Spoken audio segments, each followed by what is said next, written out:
الحمد لله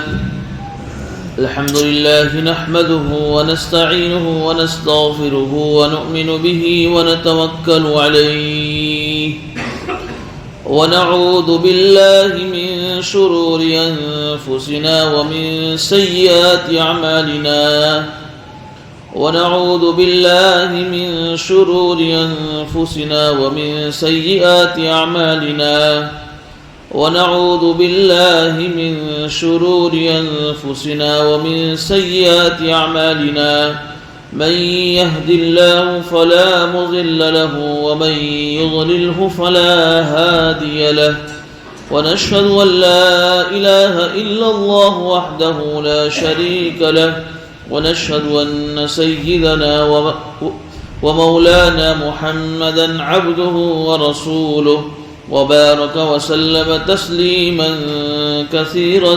كثيرا أما بعد فأعوذ بالله من الشيطان الرجيم بسم الله الرحمن الرحيم إن الذين آمنوا والذين هادوا والنصارى والصابئين من آمن بالله واليوم الآخر وعمل صالحا فلهم أجرهم عند ربهم ولا خوف عليهم ولا هم يحزنون صدق الله العظيم.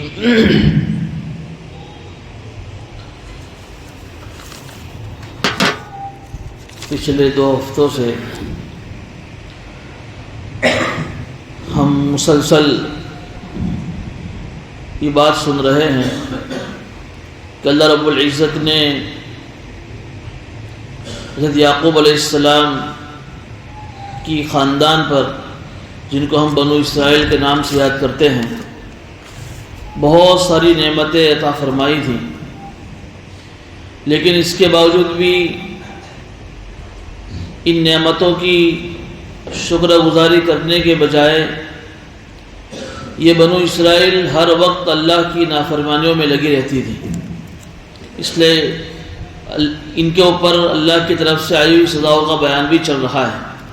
گزشتہ ہم نے سنا کہ اللہ رب العزت نے انہیں جو نعمت عطا فرمائی تھی وادی تیہ کے اندر، من و سلوہ، اور اس کے ساتھ ساتھ اور بھی بہت ساری نعمتیں عطا فرمائی تھیں، لیکن انہوں نے جب اس نعمت کی ناشکری کی اور انہوں نے اس کے بدلے میں اس سے گھٹیا قسم کی چیزیں جیسے دال، ککڑی، گیہوں، چاول، پیاز، اس کا مطالبہ کیا، تو اللہ رب العزت نے انہیں کہا تھا کہ تم ایک بستی میں چلے جاؤ، وہاں تمہاری پسندیدہ چیز تمہیں مل جائے گی. لیکن انہیں 2 ادب سکھائے تھے کہ وہ جب اس بستی میں داخل ہو تو زبان سے یہ کہنا حتتن حتتن، اللہ ہمیں معاف کر دے، معاف کر دے. اور ایک ادب سکھایا تھا جسم والا کہ جب تم داخل ہو اس بستی کے اندر تو جھکتے ہوئے داخل ہونا. لیکن انہوں نے زبان سے حتتن کہنے کی بجائے حنتتن فی شارتن، گیہوں میں دانہ، گیہوں میں دانے میں گیہوں، دانے میں گیہوں، اور جھکنے کی بجائے اکڑتے ہوئے اور تکبر انداز میں داخل ہوئے. تو اللہ نے انہیں جو ہے سزا کے طور پر ان کے جو نافرمان لوگ تھے ان کو اللہ نے طاعون کی بیماری میں مبتلا کر دیا. علماء نے لکھا ہے کہ 70,000 کے قریب یہ بنو اسرائیل اس بیماری میں مارے گئے. پھر ان میں ایک خرابی یہ بھی تھی کہ اللہ کی بہت ساری آیتوں کو لوگ جھٹلاتے تھے اور بہت سارے نبیوں کا انہوں نے قتل بھی کیا ہے. ایک دن میں 300 کے قریب نبیوں کا انہوں نے قتل کیا ہے، اور اللہ کے بہت سارے حکموں میں وہ زیادتیاں بھی کرتے تھے. تو اس کی سزا میں انہیں یہ اللہ رب العزت نے سنائی تھی کہ ضربت علیہم الذلۃ والمسکنۃ، کہ یہ یہودی قیامت تک ذلیل اور رسوا قوم رہے گی اور محتاج بن کر جیے گی، اگرچہ ظاہری اعتبار سے بڑی کتنی بھی کروڑ پتی بن جائے. اور آخرت میں جب اللہ کے پاس یہ لوگ جائیں گے تو بڑے غصے کی حالت میں اللہ کے پاس جائیں گے. گزشتہ یہ مضمون بیان ہوا تھا اور مسلسل آگے بھی ان کی اور بھی بہت ساری جو آج بھی آئے گی کہ کتنی ساری انہوں نے اللہ کی نعمتوں کی ناشکری کی، اس پر اللہ کیا انہیں سزا دے رہے ہیں. لیکن جو آج میں نے ایک آیت تلاوت کی، آیت نمبر 62، اس میں اللہ رب العزت نے درمیان میں ایک غلط فہمی کو دور کیا ہے. اور غلط فہمی ایک ہمیں بھی ہو سکتی ہے اور ان یہودیوں کو بھی ہو سکتی تھی۔ ان یہودیوں کو کیا غلط فہمی کہ وہ یہ سمجھ سکتے تھے کہ ہم کو اللہ رب العزت نے اس زمانے کی جتنی بھی قومیں تھیں ان تمام قوموں میں سب سے افضل بنایا۔ جیسے گزشتہ میں نے اس آیت کا ترجمہ کیا تھا، یا بنی اسرائیل اذکروا نعمتی التی انعمت علیکم وانی فضلتکم علی العالمین، یا بنی اسرائیل ہم نے تم کو تمہارے زمانے کی تمام قوموں میں سب سے افضل تمہیں بنایا ہے۔ تو یہودیوں کو بھی اور ہمیں بھی یہ گمان ہو سکتا ہے، یہ غلط فہمی ہو سکتی ہے کہ جب جس قوم کو اللہ نے اتنا اونچا بنایا ہو، اللہ اس قوم سے کیسے ناراض ہو سکتا ہے۔ اللہ تعالیٰ اس آیت میں اس غلط فہمی کو دور کر رہے ہیں کہ اللہ کے یہاں کسی قوم کا اونچا ہونا، کسی کے بڑے خاندان والا ہونا، کسی کے اونچے قبیلے والا ہونا، کسی کا بڑا مالدار ہونا، اللہ کے یہاں اس کا کوئی تعلق نہیں۔ اللہ نے تو ایک قانون بیان کیا اس آیت کے اندر کہ قیامت کے دن وہی آدمی اللہ کے یہاں کامیاب ہو کر آئے گا، اسی کو نجات ملے گی جس کے پاس دو چیزیں ہو، ایمان اور اعمال صالحہ۔ چاہے پھر وہ کسی بھی خاندان کا ہو، چاہے وہ کسی بھی اہل کتاب ہو، ایمان والا ہو، کوئی بھی ہو، دو چیزیں جو اللہ کے پاس لے کر جائے گا، ایمان اور اعمال صالحہ، اللہ اس کو آخرت کے اندر نجات عطا فرمائیں گے۔ باقی اگر یہ دو چیزیں نہیں ہیں تو پھر وہ یہودی ہو، وہ کتنے بھی بڑے اونچے خاندان والا ہو، عیسائی ہو، نصرانی ہو، صابی ہو، ان کو اللہ کے یہاں نجات نہیں مل سکتی۔ ایک تو اللہ نے یہ غلط فہمی دور فرمائی۔ یہاں پر دوسری غلط فہمی جو ہمیں بھی ہو سکتی ہیں ایمان والوں کو کہ بھئی ہم تو پہلے سے ایمان والے ہیں ہی اور ہم تو بہت سارے نیک اعمال کرتے ہی ہیں، تو ہمیں تو اللہ کی طرف سے کوئی گرفت ہماری نہیں ہو سکتی ہے۔ ہم تو جو ہے دو چیزیں جس پر اللہ نے ہماری آخرت میں نجات کا دارومدار رکھا ہے، ایمان اور اعمال صالح، وہ ہمارے پاس تو پہلے سے ہی ہیں، تو پھر ہماری پکڑ کیسے ہوگی؟ تو اللہ ان کو، ایمان والوں کو بھی اس آیت میں کہہ رہے کہ اگرچہ ابھی فی الحال تم ایمان والے ہو، ابھی فی الحال تمہارے کچھ اعمال صالحہ ہیں، لیکن اصل اعتبار تو خاتمے کا ہے۔ ایک آدمی پوری زندگی ایمان اور اعمال صالحہ پر ہیں لیکن اس کی موت ایمان پر نہیں آئی ہے، تو پھر وہ ہمیشہ ہمیشہ کی جہنم میں جائے گا۔ تو ایمان والوں کو بھی غلط فہمی میں مبتلا نہیں رہنا چاہیے۔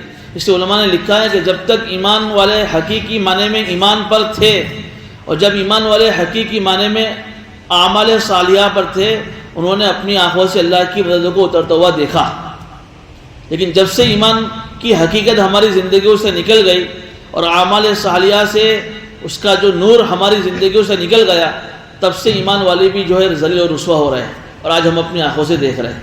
بہرحال یہ قانون اللہ بیان فرما رہے ہیں، ان الذین آمنوا، جو لوگ ایمان والے ہیں، والذین ہادوا، جو یہودی ہیں، والنصارى، جو نصرانی ہیں، والصابئین، اور جو صابی ہے، یہ بھی ایک فرقہ تھا، اس کے حال کو کوئی نہیں جانتا، اس لیے کہ قرآن کریم کے اندر ان کے احوال کو بیان نہیں فرمایا ہے، لیکن مفسرین کا کہنا یہ ہے کہ یہ بھی ایک اہل کتاب لوگ تھے، زبور نامی کتاب کے لوگ پڑھا کرتے تھے، لیکن اس کے باوجود بھی یہ فرشتوں کی پوجا کرتے تھے اور کبھی کبھی تو یہ ستاروں کی بھی پوجا کرتے تھے۔ تو اللہ ان کو بھی کہہ رہا ہے کہ ایمان والے ہو، یہودی ہو، نصارہ ہو، صابئین ہو، ان تمام کے لیے اللہ ایک قانون یہ بیان فرما رہے ہیں، من آمن باللہ والیوم الآخر، کہ جو اللہ پر آخرت پر ایمان لے آئے، وعمل صالحا، اور وہ اپنی زندگیوں میں نیک اعمال کرے گا، فلہم اجرہم عند ربہم، تو اللہ کے یہاں ان کے لیے بہت سارا اجر ہیں، ولا خوف علیہم ولا هم يحزنون، اور قیامت کے دن انہیں نہ کوئی خوف ہوگا اور نہ انہیں کوئی غم ہوگا۔ تو بہرحال یہ آیت سن کر ہمیں بھی اللہ سے دعا کرتے رہنا چاہیے کہ اللہ ابھی فی الحال تو ہم ایمان والے ہیں، فی الحال ہم کچھ نہ کچھ نیک اعمال اپنی زندگیوں میں کر رہے ہیں، لیکن ہمارا خاتمہ ایمان پر فرما۔ اس لیے حضور نے ایک دعا سکھائی ہے، اللہم احسن عاقبتنا فی الامور کلھا، کہ اللہ ہر چیز کے اندر ہمارے خاتمے کو بہتر بنا۔ ہم بھی اپنی دعاؤں میں مانگے کہ اللہ تو ہمیں ہمارا خاتمہ ایمان پر فرما، ایمان بالخاتمہ فرما، خاتمہ بالسوء سے ہماری حفاظت فرما۔ بہرحال یہ ایک آیت بیچ میں آ گئی، اب پھر سے آیت نمبر 63 سے انہی بنی اسرائیل کا بیان شروع ہو رہا ہے۔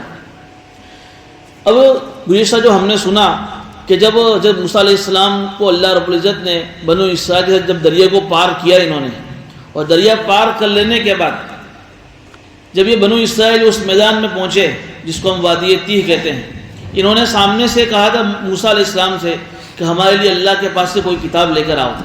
تو اسی کے لیے موسیٰ علیہ السلام تورات لینے کے لیے پہاڑ پر گئے، کوہ طور پر گئے، وہاں جا کر انہوں نے کتاب کو لیا، وہ کتاب لے کر آئے، انہوں نے کتاب کو ماننے سے انکار کرا، جس کا بیان پیچھے آیا، تو اللہ نے اس کی سزا کے طور پر جو ہے انہوں نے یہ کہا کہ جب تک ہم اللہ کو اپنی آنکھوں سے نہیں دیکھیں گے ہم اس تورات نامی کتاب کو نہیں مانیں گے۔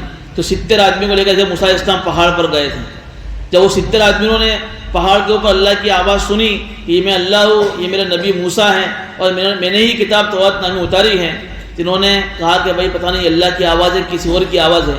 یہ 70 آدمیوں نے بھی ماننے سے جب انکار کیا تھا تو بجلی کی کڑک آئی تھی، تو 70 کے 70 سب مر گئے تھے۔ پھر جب موسیٰ علیہ السلام کی دعا کی برکت سے اللہ نے ان کو دوبارہ زندہ کیا، تو جب یہ 70 لوگ جب اس ڈر کی وجہ سے نیچے آئے تو انہوں نے کہا کہ بھائی ہاں اللہ کی کتاب ہے تورات، انہوں نے مان لیا۔ لیکن پھر انہوں نے ایک حرکت اور کی جس کا بیان آج کی آیت میں آ رہا ہے۔ انہوں نے یہ کہا کہ چلو یہ اللہ کی کتاب ہے ہم مان لیتے ہیں، لیکن انہوں نے یوں کہا کہ اللہ نے یہ بھی کہا ہے ساتھ میں کہ یہ میری کتاب تورات میں نے موسیٰ علیہ السلام پر اتاری ہے، لیکن اللہ نے یہ بھی کہا ہے کہ اس کتاب کے اندر جو باتیں تمہیں مشکل لگے، اللہ کے جو حکام تمہیں سخت لگے، تم اس کو چھوڑ دینا، کوئی حرج نہیں ہے۔ حالانکہ اللہ نے ایسا کچھ کہا نہیں تھا، بلکہ یوں کہا کہ بھئی تورات نامی کتاب ایک قانون کی شکل میں تمہیں دی جا رہی ہے، ان کے سارے حکموں پر تمہیں عمل کرنا ہے۔ لیکن ان 70 آدمیوں نے اپنی قوم میں آ کر یہ کہا کہ نہیں اللہ نے یہ بھی کہا ہے کہ بھئی کتاب تو دی ہے لیکن جو مشکل لگے اس کو چھوڑ دینا۔ چنانچہ قوم تو پہلے سے ٹیڑھی تھی اور ان کی ٹیڑھاپن کی وجہ سے اللہ نے ان کو حکام بھی اتنے سخت ہی دیے تھے، تو ان کو تو سارے حکام سخت لگنے لگے۔ کہا کہ ہم کوئی بھی حکم اللہ کا نہیں مانتے۔ ایک طرف تسلیم کی اور دوسری طرف اپنی طرف سے یہ بات چھوڑی کہ اللہ نے یوں کہا تھا کہ بھئی جو حکام تمہیں سخت لگے اس کو چھوڑ دینا، ہمیں تو تورات کے تمام حکام سخت لگ رہے، بھاری لگ رہے، ہم تو کوئی بھی حکم ماننے والے نہیں۔ دیکھیے اب اللہ نے پھر سے ایک انتظام ہی کیا کہ جب جبرائیل علیہ السلام کو اللہ رب العزت نے بھیجا، یہ بڑے طاقتور فرشتے ہیں، ان کے متعلق لکھا ہے کہ اللہ نے ان کو 600 پر عطا فرمایا ہے۔ ایک پر اتنا بڑا ہے کہ اگر وہ اپنا ایک پر آ کر دنیا میں کھول دے تو پوری دنیا، چاروں سمتوں والی پوری دنیا، مشرق مغرب اتر دکھن، سب کے سب ان کے پر کے ایک کونے میں آ جاوے، اتنا بڑا ان کا ایک پر ہے۔ ایسے 600 پر اللہ نے انہیں عطا فرمایا۔ انہوں نے اللہ کے حکم سے یہ کیا کہ جو کوہ طور تھا اس کوہ طور کو اپنے پر سے اٹھایا اور اٹھا کر ان کے اوپر جو لٹکا دیا۔ بھائی مانتے کو نہیں مانتے؟ تو سب نے ایک دم سے کہا کہ نہیں ہم مانتے، اللہ کے سارے حکم مانتے ہیں۔ ڈر گئے کہ ابھی یہ پہاڑ ہمارے اوپر گرے گا تو اس طریقے سے اللہ تعالیٰ نے جب انہیں کوہ طور نامی پہاڑ کو ان کے اوپر معلق کر کے جب ڈرایا تو انہوں نے پھر سے کہا کہ ہم اللہ تیرے سارا احکام مانتے ہیں۔ لیکن پھر سے جب وہ کوہ طور نامی پہاڑ ہٹا تو پھر سے انہوں نے اللہ کے حکموں کی نافرمانی شروع کر دی۔ اسی کو اللہ اس آیت میں بیان فرما رہے ہیں وَإِذْ أَخَذْنَا مِيثَاقَكُمْ، اور اس وقت کو یاد کرو جب ہم نے تم سے ایک عہد لیا تھا۔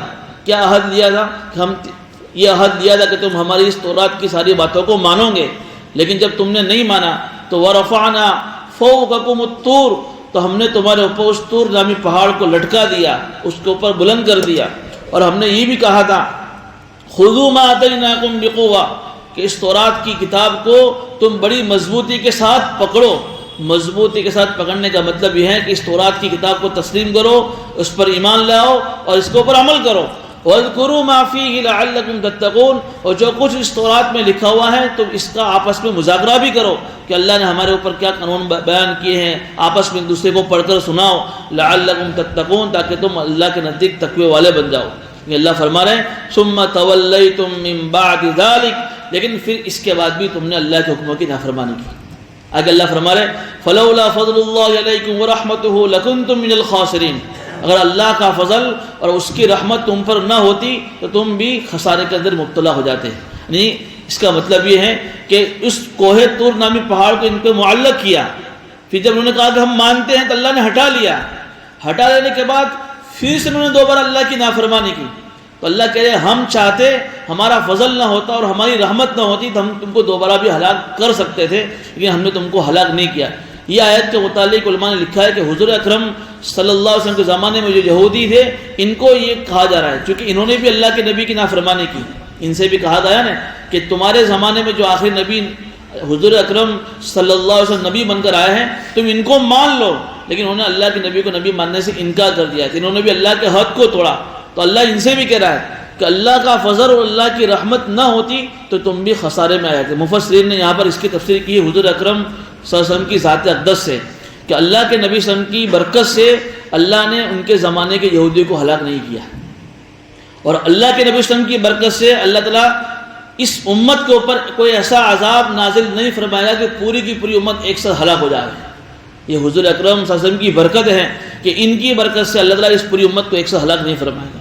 اب اس کے بعد ایک اور ان کی حرکت کو بیان کیا جا رہا ہے، وَلَقَدْ عَلِمْتُمُ الَّذِينَ اعْتَدَوْا مِنْكُمْ فِي السَّبْتِ، اور تم میں سے جن لوگوں نے سنیچر کے معاملے میں زیادتی کی، تم جس کو جانتے بھی ہوں، ہم نے ان سے کہا کہ تم ذلیل اور رسوا بندر بن جاؤ۔ فَجَعَلْنَاهَا نَكَالًا لِمَا بَيْنَ يَدَيْهَا وَمَا خَلْفَهَا، اور ہم نے ان کے اس سزا کو ہم نے اس زمانے کے لوگوں کے لیے اور پچھلے زمانے کے لوگوں کے لیے عبرت بنایا، اور اللہ کے فرما بردار بندوں کے لیے نصیحت کی چیز بنایا۔ اب یہ جو یہودی جو قوم تھی، ان کے اندر جو سنیچر کا جو دین تھا بڑا برکت والا دین تھا، جیسے ہمارے یہاں جمعہ کا دن ہے، یہ بڑا قیمتی دن ہے، بلکہ تمام دنوں کا یہ سردار ہے جمعہ کا دن، اور جمعہ کا دن اتنا قیمتی دن ہے کہ اس کو عید کے دن سے بھی زیادہ افضل یہ دن ہے جمعہ کا دن۔ اسی طریقے سے یہودیوں میں سنیچر کا دن بڑا برکت والا دن تھا، یہ لوگ اس دن صرف عبادت کرتے تھے، اور ان کی جو کتاب تھی تورات کے اندر، یہ تورات نامی کتاب کے اندر انہیں یہ حکم دیا گیا تھا کہ سنیچر کے دن تمہیں کوئی کام نہیں کرنا ہے، کوئی کاروبار بھی نہیں کرنا ہے، گھر میں کھانا بھی نہیں بنانا ہے، صرف ایک کام ہے تمہارا، اس دن میں تمہیں بس اللہ کی عبادت کرنی ہے۔ یہودیوں کو یہ حکم دیا گیا تھا۔ ایک قوم ہے عیسائی، ان کے یہاں اتوار کا دن، جس کو ہم رویوار بولتے ہیں، سنڈے کا دن ان کے یہاں بڑا برکت والا دن ہے۔ ایک حدیث میں آتا ہے کہ حضور اکرم صلی اللہ علیہ وسلم نے فرمایا کہ اللہ تعالیٰ نے جو ہے پچھلی جو قومیں آئی ہیں یہودی اور عیسائی، ان کو اس بات سے بھلا دیا کہ وہ جمعے کے دن کو پسند کرے۔ اللہ تعالیٰ نے ہر قوم کو یہ اختیار دیا تھا کہ تمہیں جو دین پسند آوے تمام دنوں میں اس کو تم پسند کر لو، سب سے افضل دن۔ یہودیوں نے سنیچر کے دن کو پسند کیا تھا، اس کے بعد عیسائیوں نے اتوار کے دن کو پسند کیا۔ اللہ کے نبی فرما رہے کہ ہم نے جمعے کا دن پسند کیا، اس لیے کہ جمعے کا دن اللہ کو بھی تمام دنوں سے سب سے زیادہ پسند ہے۔ تو یہودی جو تھے، ان کی تورات نامی کتاب کے اندر یہ حکم تھا کہ سنیچر کے دن آپ کو کوئی بھی کاروبار نہیں کرنا ہے۔ حالانکہ ہمیں تو اللہ نے ہمارے قرآن کے اندر اتنی سختی نہیں ہے کہ ہم جمعے کے دن میں ہمیں کوئی کاروبار نہیں کرنا ہے، اتنا ہے کہ بھئی جمعے سے پہلے جب تک جمعے کی نماز نہ ہو جاوے تو جمعے کی تیاری واجب ہے، سعی الی الجمعہ۔ اس کا مطلب یہ ہو کہ اگر اذان ہو گئی، جمعے کا وقت ہو گیا، اب کاروبار کرنا بھی حرام، اب کھانا پینا بھی حرام، غسل کرنے کے لیے جانا بھی حرام، ساری چیزیں حرام جب تک کہ جمعہ کی نماز نہ ہو جائے۔ لیکن جب جمعے کی نماز سے فارغ ہو جاؤ تو قرآن کہہ رہا ہے کہ پورے مارکیٹ میں گھومو، خریدار کے لیے چلے جاؤ، اللہ تعالیٰ تمہاری اس روزی میں برکت نصیب فرمائے گا۔ بلکہ وہاں تو کاروبار کی ترغیب دی گئی جمعے کے بعد، جمعے سے پہلے جمعے کی تیاری ہو، اور جمعے کے بعد جو ہے اپنے مارکیٹ میں اپنے کاروبار میں مشغول ہو جاؤ، اللہ تمہیں بہت بہترین برکت عطا فرمائے گا۔ لیکن ان یہودی کے یہاں یہ تھا کہ بھئی آپ پورے سنیچر کے دن آپ کوئی کاروبار نہیں کر سکتے۔ ایک طرف اللہ کا یہ حکم آیا، دوسری طرف یہ جو یہودیوں میں سے کچھ لوگ وہ تھے جو دریا کنارے، جو بحر قلزم تھا، جس دریا سے ان کو پار کروا تھا، وہاں یہ لوگ آباد تھے۔ تو جب چونکہ دریا کے کنارے رہتے تھے، ان میں اکثر وہ ماشی مار بن گئے تھے، مچھلی پکڑنے کے کام کرتے تھے، مچھلی پکڑتے، کھاتے، شکار کرتے، اس کو بیچتے تھے۔ تو اللہ تعالیٰ نے انہیں یہ کہا کہ بھئی تمہیں سنیچر کے دن مچھلی بھی نہیں پکڑنی، چونکہ مچھلی کا کاروبار تھا، آپ کو مچھلی کا کاروبار بھی نہیں کرنا ہے، مچھلی کا شکار بھی نہیں کرنا ہے، اور مچھلی پکڑنی بھی نہیں ہے۔ لیکن دوسری طرف اللہ نے ان کی آزمائش لی۔ کیا آزمائش لی؟ کہ پورے ہفتے سنیچر کو چھوڑ کے اتوار سے لے کر جمعے تک سمندر کے کنارے پر بہت مچھلی آتی، مچھلی غائب ہو جاتی، اور جس سنیچر کے دن انہیں منع کیا تھا اس دن مچھلی سمندر کے کنارے پر بہت آ جاتی۔ اب ان کی آزمائش ہو رہی ہے کہ اللہ کے حکم کو پورا کر رہے نہیں کر رہے۔ ایسا ہوتا ہے نا، آدمی دکان پر بیٹھا ہے اور نماز کا وقت ہوا ہے اور ایک طرف گراہک آئے ہیں، اب اللہ بھی آزما رہا ہے کہ میرے حکم پورا کرنے کے لیے مسجد میں آ رہا ہے کہ یا پھر اپنے کاروبار میں مشغول ہے۔ یہ اللہ کی طرف سے کبھی بھی آزمائش ہوتی ہے بندے کی۔ یہاں اللہ نے انہیں آزمایا یہودیوں کو کہ میں نے جو حکم دیا ہے کہ سنیچر کے دن کوئی کاروبار نہیں کرنا ہے، تو اللہ نے یہ آزمائش کی کہ سنیچر کے دن سمندر کے کنارے بہت ڈھیر ساری مچھلیاں لگ جاتی، اور باقی 5 دنوں میں جہاں حکم تھا شکار کرنے کا، مچھلیاں غائب۔ اب یہ بھی ٹینشن میں کہ کیا کریں، تو انہوں نے کیا کیا؟ حیلہ کیا، بہانہ بنایا۔ کیا بہانہ بنایا؟ کہ اپنے ایک کام کرو کہ جو سمندر کا جو کنارہ تھا اس کے قریب میں انہوں نے چھوٹے چھوٹے حوض بنائے، تلاؤ بنائے، اور حوض اور سمندر کے بیچ میں ایک نہر بنائی اور ان کو دونوں سے جوڑ دیا، یہ سمندر یہ تالاب اور بیچ میں ایک نہر بنائی اور دروازہ بنا دیا۔ یہ لوگ کیا کرتے، سنیچر کے دن وہ دروازہ کھول دیتے ہیں نہر کا، تو سنیچر کے دن جتنی بھی جو مچھلیاں سمندر کے کنارے پہ آتی وہ ساری پانی کے بہاؤ سے اس تالاب میں آ کر پڑ جاتی۔ جب سنیچر کا دن ہو جاتا تو وہ دروازہ بند کر دیتے تاکہ وہ پانی دوبارہ چلا نہ جائے، تو پوری کی پوری مچھلیاں وہ حوض میں آ جاتی، اور جب اتوار کا جب دن آتا تو پھر وہ اس مچھلیوں کو پکڑ لیتے۔ تو جب ان سے کہا گیا کہ اس طریقے سے اللہ نے اس زمانے وہ جو یہودی جو قوم آباد تھی تو اس کے اندر ایک گروہ وہ تھا جنہوں نے انہیں سمجھایا کہ دیکھو بھائی اس طرح مت کرو، یہ اللہ نے منع کیا ہے کہ ہم تھوڑی سنسنی کو شکار کرتے ہیں، ہم تو شکار رئیور کو کرتے ہیں، یہ تو خالی ہم نے ایک طریقہ کیا ہے، کیا کریں ہم بھی مجبور ہے، کرنا پڑتا ہے ایسا۔ تو انہوں نے اس طریقے سے اللہ کے حکم کی نافرمانی کی، کئی سال اس طریقے سے نافرمانی کرتے رہے۔ جب حضرت داؤد علیہ السلام کا زمانہ آیا، حضرت داؤد علیہ السلام نے بھی انہیں سمجھایا، تو ان کے کہنے پر 12,000 قریب کچھ یہودی مان گئے کہ بھئی نہیں، اس طریقے سے اللہ کے نبی منع کر رہے ہیں، یہ ہلا اور یہ اس طریقے سے بہانہ مناسب نہیں ہے۔ بھئی سنیچر کے دن جب کاروبار بند ہے تو بھئی اس طرح سے کوئی ہلا بھی نہیں کرنا ہے، ابھی اللہ کی مرضی کی بات ہے، روزی کا مالک اللہ ہے۔ لیکن اس گروہ کے اندر 3 جماعتیں بن گئی۔ ایک تو وہ جو ان کو روکتے تھے کہ بھئی مت کرو، اس طریقے سے اللہ کا عذاب آ سکتا ہے تمہارے اوپر۔ دوسرے وہ لوگ تھے جنہوں نے کہا کہ بھئی تماشائی، خاموش، بھئی ہم کیوں روکے، بھئی وہ جانے ان کا کان جانے، ہم شکار نہیں کریں گے، ہم کیوں ان کو روکے۔ جب وہ ان سے کہتے تھے کہ بھئی تم کیوں روکتے ہو، تو یوں کہتے تھے روکنے والے کہ بھئی اللہ کے یہاں کوئی ایسا عذر باقی نہ رہے کہ کل کو اللہ پوچھ لے گا کہ تم نے کیوں ان کو نہیں روکا تھا، روکنا چاہیے تھا۔ تو اللہ کے یہاں ہم یہ عذر بیان نہ کر سکے، کیا عذر اللہ کے سامنے بیان کریں، اس لیے ہم روک رہے ہیں۔ دوسری جماعت خاموش رہنے والی، تیسری جماعت یہ گناہ کرنے والی، ہیلا کرنے والی، یہ 3 جماعتیں بن گئی۔ جب داؤد علیہ السلام کے زمانے کے اندر بھی یہ لوگ اس طریقے سے کرتے رہے۔ اب جو نیک لوگ تھے جو ان کو روکتے بھی تھے اور خود بھی یہ ہیلا نہیں کرتے تھے، انہوں نے کہا کہ بھائی تمہارے سے تو ہمیں ڈر لگتا ہے، کہیں اللہ کا عذاب آ گیا ہم بھی تمہارے ساتھ پکڑے جائیں گے۔ تو انہوں نے کہا ان سے تھوڑا سا الگ ہو کر دوسرے ایک بستی میں چلے گئے، تھوڑے سے دور، اور بیچ میں ایک دیوار قائم کر دی، بیچ کے اندر ایک دیوار قائم کر دی۔ دیوار قائم کرنے کا مطلب یہ تھا کہ اب ہم تمہارے سے کوئی بات چیت نہیں کریں گے، لیکن وہ ایک دوسرے کی آواز سنتے تھے اور کبھی کبھی وہ ان کے مارکیٹ میں، کبھی وہ ان کے مارکیٹ میں آتے جاتے رہتے تھے۔ اب ایک مرتبہ ایسا ہوا کہ صبح کا وقت ہوا، دیوار بیچ میں ہے لیکن آواز نہیں آ رہی، آواز نہیں آ رہی تھی، لوگ بھی پریشان۔ تھوڑا اور وقت گزرا کہ بھئی آواز کوئی یہاں سے کوئی آ بھی نہیں رہا ہے، کیا معاملہ ہے؟ انہوں نے سیڑھی لگائی دیوار کے اوپر، جو نیک لوگ تھے جو اس کام سے ان سے الگ ہو گئے تھے، انہوں نے جب دیکھا سیڑھی چڑھ کر تو دیکھا کہ کوئی سناٹا چھایا ہوا ہے، کسی طرح کی آواز ان کی بستی میں ہے ہی نہیں۔ جب اتر کے ان کے وہاں گئے ان کی بستی میں تو دیکھا کہ کچھ لوگ بندر بنے ہوئے، کچھ لوگ خنزیر سور بنے ہوئے، اور ایسا اللہ نے انہیں عذاب دیا کہ جب یہ لوگ ان کو دیکھنے کے لیے گئے تو وہ بندر اور خنزیر بنے ہوئے لیکن وہ رو رہے ہیں اور ان کو پہچان رہے ہیں جو ان کے رشتہ دار تھے۔ کوئی انہوں قیلدن خاصین، ایسا بندر بنایا کہ ان کے اندر ابھی تھوڑا سا شعور باقی تھا، احساس باقی تھا کہ وہ کسی کو پہچان سکے، تو وہ رو بھی رہے ہیں۔ علماء نے لکھا ہے کہ اللہ تعالیٰ نے ان کو جو ہے 3 ان کے جو نوجوان تھے سب کو بندر بنا دیا، اور جو بوڑھے تھے ان سب کو اللہ نے خنزیر یعنی سور بنا دیا، پیک جس کو بولتے ہیں۔ 3 دن تک یہ قوم زندہ رہی، روتی رہی، اور 3 دن کے بعد سارے کے سارے بندر اور سارے کے سارے خنزیر مر گئے۔ یہ اللہ کے حکم کی کھلے عام نافرمانی اور قانون کے اندر بہانہ بازی کرنے کی وجہ سے اللہ نے انہیں یہ سزا عطا فرمائی۔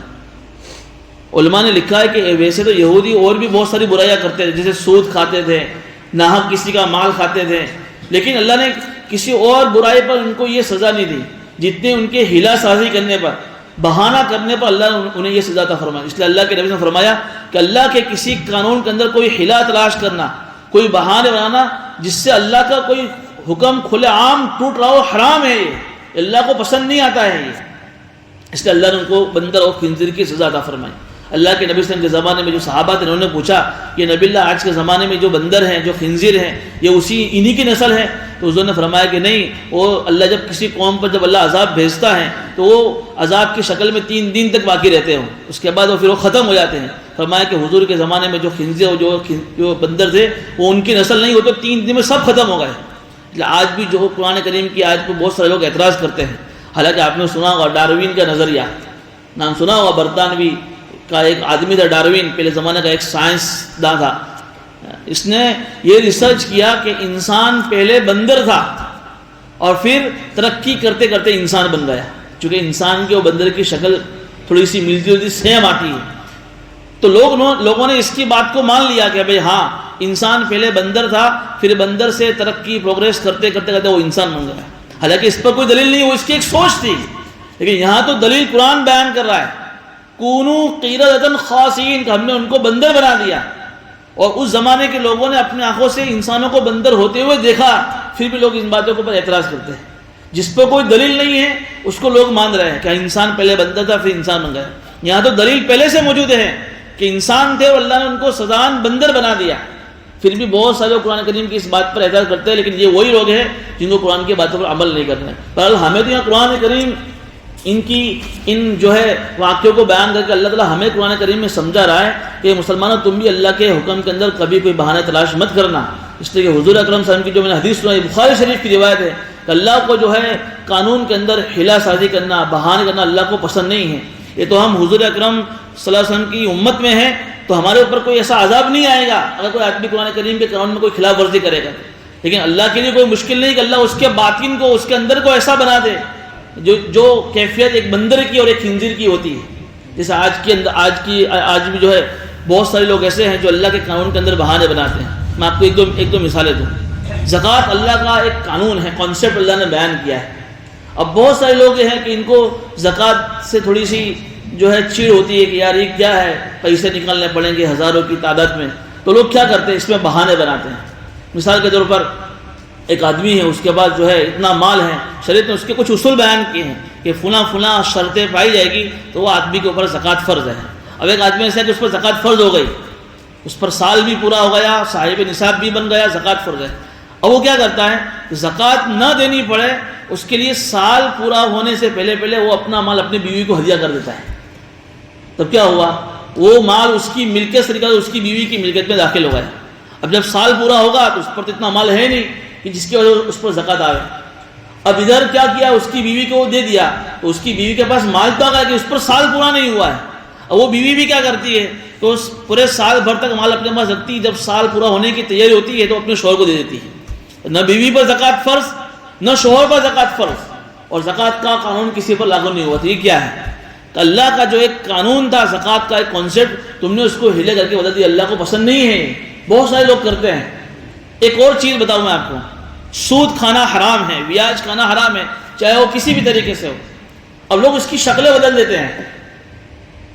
جیسے ایک آدمی نے کسی کو قرض دیا لاکھ روپے قرض دیا، تو حدیث میں کل قرض جر نفعا فهو ربا، کہ کسی کو قرض دیا اور تم نے اس کے اوپر کچھ نفع کے طور پر کوئی رقم لی تو وہ حرام ہے۔ اب لوگ کیا کہتے ہیں کہ بھئی میں بیاج نہیں لی دوں، یعنی تو میں نے نفع آپیوں سے، تو بیاج کو نفع کا نام نہ کر اس کو ہم حلال کر دیا، اللہ کے ایک حرام حکم کو ہم نے حلال کر دیا۔ یہ بھی جو ہے بہت خطرناک چیزیں ہیں، اس لیے کہ شکل بدلنے سے کوئی حکم نہیں بدلتا ہے۔ مثال کے طور پر ایک گوبر ہے، گو ہے، اس کو تم نے بہترین جو ہے سلور پیپر لگا دیا، اور ایک مٹھائی کے باکس میں تم نے اس کو پیک کر کسی کو گفٹ کیا کہ بھئی یہ مٹھائی ہے، تو کیا پیکٹ بدلنے سے، اس کے اوپر سلور پیپر لگانے سے کیا وہ مٹھائی بن جائے گا گوبر؟ شکل بدلنے سے کوئی گوبر مٹھائی نہیں بنتا ہے جب تک کہ اس کی حقیقت نہ بدل جائے۔ تو اس طریقے سے لوگ ہلے کرتے ہیں بیاج کو حلال کرنے کے لیے کہ بھئی وہ تو بیاج نہیں، نفع ہے وہ تو یہ ساری چیزیں شریعت کے اندر پسند نہیں کی گئی ہیں، اللہ کے یہاں اس کو بڑا ناپسند کیا گیا ہے۔ یہ تو میں نے ابھی بتایا نا کہ کوئی آدمی اگر اس طریقے سے ہیلے کرتا ہے تو اللہ کو اتنا ناپسند ہے کہ اللہ تعالیٰ اس کی صورتوں کو بدل سکتا ہے، لیکن اللہ تعالیٰ بدلے گا نہیں، لیکن اللہ اس کے دل کے اندر کی اس کی مزاج کو اللہ بدل سکتا ہے۔ اس کے علاوہ ایک چیز اور بھی ہے، جیسے آج کل بہت سارے لوگ کسی کو کوئی چیز قرض کے طور پہ دی اور سامنے اس کا مکان گروی رکھ لیا، بھائی 5 لاکھ روپے تیرے کو دے رہا ہوں لیکن مجھے تیرے پر بھروسہ نہیں ہے، تیری کوئی چیز میرے پاس رکھ، تو یہ میرا مکان ہے گروی رکھتا ہوں تمہارے پاس، جب میری ضرورت پوری ہو جائے گی تو مکان تم مجھے واپس کر دینا۔ اب یہ گروی رکھا ہوا مکان یا کوئی بھی چیز شریعت کے اندر اس سے فائدہ اٹھانا جائز نہیں ہے۔ اور اس سے جب کہا جاتا ہے کہ بھئی یہ گروی رکھی ہوئی چیز یہ اس کا استعمال حلال نہیں ہے، تو کیا کہتا ہے بھئی تو میں نے واپروا ماٹے آپ سے، تو کیا الفاظ کے بدلنے سے حکم بدل جائے گا؟ ایسا نہیں ہے. تم گروی کی چیز کو واپرنے کا لفظ استعمال کر کے اس کو تم نے اپنے لیے حلال کر دیا جو چیز حرام تھی. تو بہت ساری ایسی شکلیں ہیں، حالانکہ ہماری شریعت میں بہت سارے ہیلے جائز بھی ہیں، خود حضور نے بھی بتائے ہیں، ایسا نہیں ہے. لیکن وہ ہیلا جس ہیلے کے کرنے کی وجہ سے اللہ کا کوئی حرام حکم حلال ہو جاوے یا کوئی حلال حکم حرام ہو جائے، وہی جائز نہیں ہے. بلکہ اللہ کے نبی صلی اللہ علیہ وسلم کے زمانے کے اندر بھی کچھ ہیلے اللہ کے نبی نے خود بتائے ہیں کہ اگر اس طریقے سے ہو جاتی ہے یہ ہیلا کر لو تمہارے لیے جو ہے آسانی پیدا ہو جائے گی. تو آسانی پیدا کرنے کے لیے، نفع حاصل کرنے کے لیے، کوئی مشکل دور کرنے کے لیے اگر ہم کوئی ہیلا کرتے تو ہیلا کر سکتے. جیسے حضرت ایوب علیہ السلام کے زمانے میں جب ایوب علیہ السلام نے قسم کھا لی تھی کسی ایک واقعے کے اندر کہ میں میری بیوی کو 100 کوڑے ماروں گا، واقعہ آئے گا سورہ صاد کے اندر. اب قسم کھا لی اور قسم پوری ہو گئی، قسم کھا لی کہ میں میری بیوی کو 100 کوڑے ماروں گا. اب بعد میں پچھتاوا ہوا کہ کیا کروں، تو وہاں پھر اللہ نے جو ہے ان کو ہیلا بتایا کہ بیچاری نازک ہیں، 100 کوڑے ماروں گے تو مر جائے گی. ایک کام کرو، جو ہے اس کی 100 سلیاں ایک ساتھ لو اور ایک ساتھ 100 لے کر ایک مار دو تو 100 ایک طرح 100 کوڑے ادا ہو جائیں گے. تو وہ ہیلے، جس ہیلے کے اندر کسی انسان کو نفع پہنچانا ہو، کسی انسان کے لیے کوئی راحت کا انتظام کرنا ہو، وہ منع نہیں ہے. لیکن وہ ہیلے کہنا جس سے اللہ کا کوئی حکم بدل جاوے، یہ ہماری شریعت کے اندر بھی پسندیدہ نہیں ہے. اللہ یہاں فرما رہے ہیں وَلَقَدْ عَلِمْتُمُ الَّذِينَ اعْتَدَوْا مِنْكُمْ فِي السَّبْتِ فَقُلْنَا لَهُمْ كُونُوا قِرَدًا خَاسِئِينَ، کہ جس تم میں سے جن لوگوں نے سنیچر کے معاملے میں زیادتی کی، جن کو تم جانتے بھی ہو، ہم نے ان سے کہا کہ تم ذلیل اور رسوا بندر بن جاؤ. یہاں صرف بندر کا تذکرہ ہے، لیکن قرآن کریم کی دوسری آیت میں خنزیر کا بھی تذکرہ آتا ہے. فَجَعَلْنَاهَا نَكَالًا لِمَا بَيْنَ يَدَيْهَا وَمَا خَلْفَهَا، اور ہم نے ان کو یہ سزا ہم نے اس زمانے کے لوگوں کے لیے بھی اور قیامت تک کے لوگوں کے لیے ہم نے اس کو نشان عبرت بنایا ہے کہ لوگ اس سے عبرت حاصل کریں کہ اللہ ہمارے ساتھ بھی ایسا کر سکتا ہے.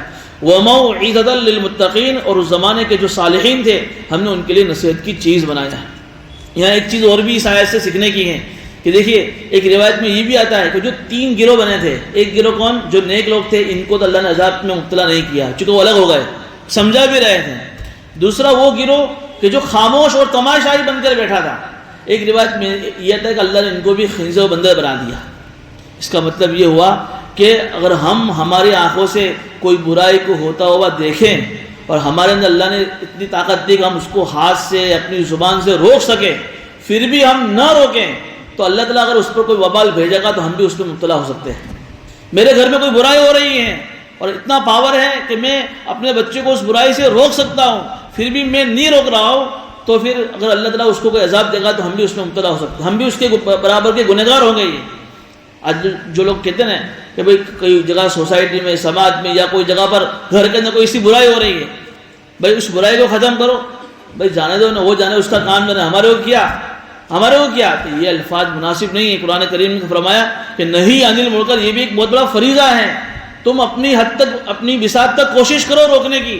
جس طریقے سے اچھائی کا حکم کرنا، یہ امر بالمعروف یہ ضروری ہے، برائی سے روکنا یہ بھی ضروری ہے. ورنہ ایک حدیث میں ہے نا کہ ایک کشتی میں لوگ جا رہے تھے، کچھ کشتی میں مالے بنے ہوئے تھے، منزلیں بنے ہوئے تھے. اب یہ ہوا کہ نیچے کا جو منزلہ جو پانی سے لگ کر تھا وہاں سوراخ ہو گیا. حدیث ہے جب سوراخ ہو گیا تو اوپر والے جو لوگ تھے انہوں نے کہا نیچے والوں سے کہ بھئی تم اگر یہ سوراخ کو بند نہیں کرو گے تو یہ پانی جب نیچے آئے گا تو پوری کی پوری کشتی ڈوب جائے گی. تو اس طریقے سے تم بھی بچ جاؤ گے، ہم بھی بچ جائیں گے. لیکن وہ حدیث میں آتا ہے، پیارا کا فرماتے ہیں کہ اگر وہ نیچے کے منزلے پر اگر پانی میں کشتی میں سوراخ ہو جائے اور پانی دھیمے دھیمے پہلے منزلے پر آنا شروع ہو جائے اور اوپر والے منزلے والے دیکھتے رہے ہم کیا کریں، ہم تو اوپر بیٹھے ہیں نا، وہ جانے ان کا کام جانے، تو کیا ہوگا جب وہ نیچے والے ڈوبیں گے تو سب کے سب ڈوب جائیں گے.